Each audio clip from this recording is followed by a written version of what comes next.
here are the things that essentially we have to worry about.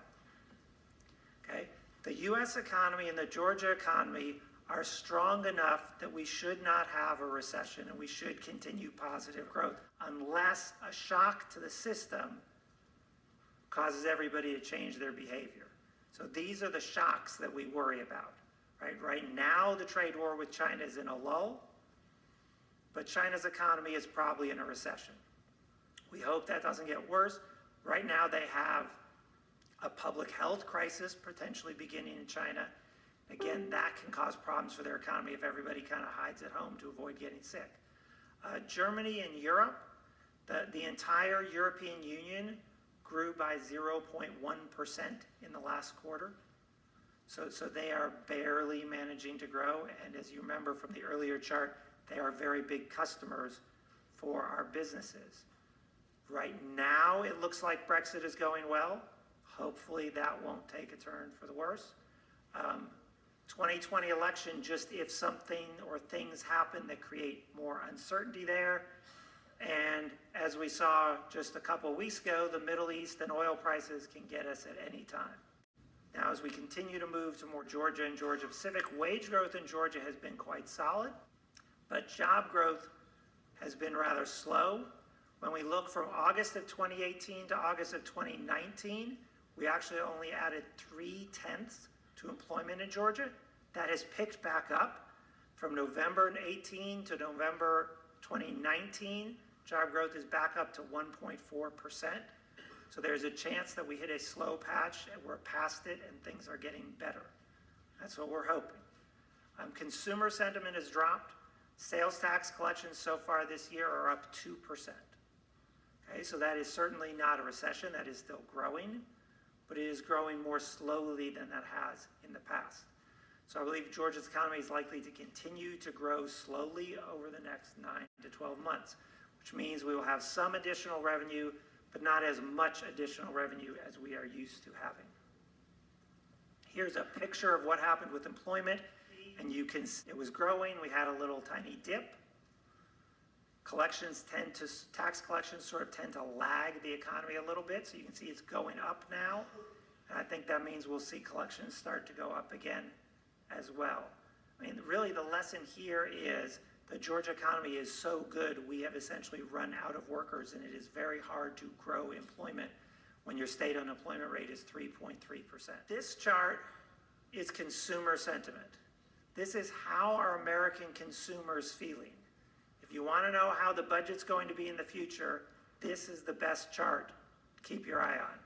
You can look this up online very easily. University of Michigan does a monthly survey, and you can see that it's bouncing around a little bit, but it has not gone down sharply.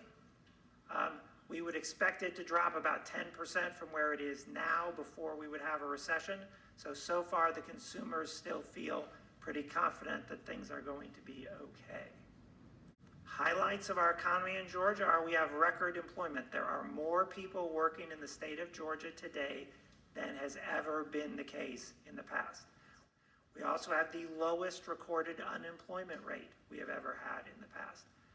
I believe the latest number I got from the governor was 79% of plant openings that involved project works by the Georgia Department of Economic Development were outside the metro Atlanta region. That means we are growing the Georgia economy everywhere. It's growing in Atlanta and it is growing in the rest of the state. And as he often says, we are the #1 state to do business in for the 7th year in a row. These are all good things that tell us the state of our economy is quite good. So, after I told you how wonderful everything is, why is the budget so tight? Budget is tight because revenue growth is slow. So why is revenue growth slow? Revenue growth is slow because while employment is growing, and employment is an all-time high, it is growing slowly. Retail sales, all-time high, but again, growing slowly. Corporate taxes, also an all-time high, actually growing decently. That's our one bright spot, really. The chart you see here, and I'll show it to you again in a minute in a slightly bigger form, shows you sales tax collections for the state. drawn in to show you how that has slowed down.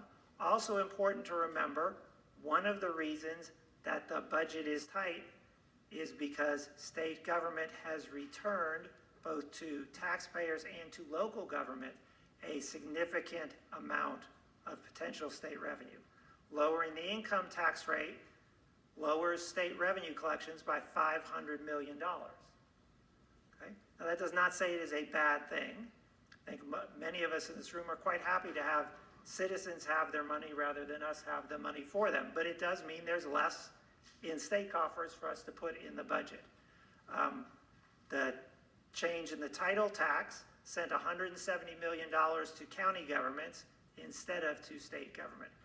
So when you look at those two changes, there goes a lot of the revenue growth that we normally have.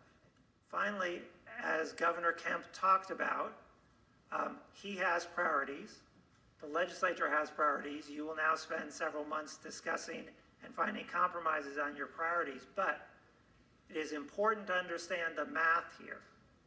There are parts of our budget that either everybody agrees are priorities and need to grow faster than revenue, or that are essentially on autopilot like Medicaid and are growing faster than revenue, and there's not much we can do about it. So in order to have the budget match revenue growth, if some things grow faster than the average, other things need to grow slower or be cut. That's just how math works. And so given the additional funding the legislature is providing for education and for public health, there simply is not enough money left for things that we have not made as much of a priority. This is just a picture to show you where all your money comes from. The right-hand side, slightly over half of the pie, is income taxes. And the big green slice on the left is sales taxes. Those two things are pretty much the only two things that matter. The other stuff adds up to less than 1/4, and a lot of that other stuff is also designated. For example, motor vehicle-related taxes that automatically go to GDOT. Okay? We're having right now, so far, first 6 months of the year, income tax collections only grew by 0.3%. So half your pie only grew by 0.3%. Sales tax, that other quarter, is only growing at 2% so far. So that's 3/4 of the budget that so far have added only about 2/3 of 1% additional revenue. Here's this sales tax picture again. You can see how we were growing more rapidly and then it's been much slower recently.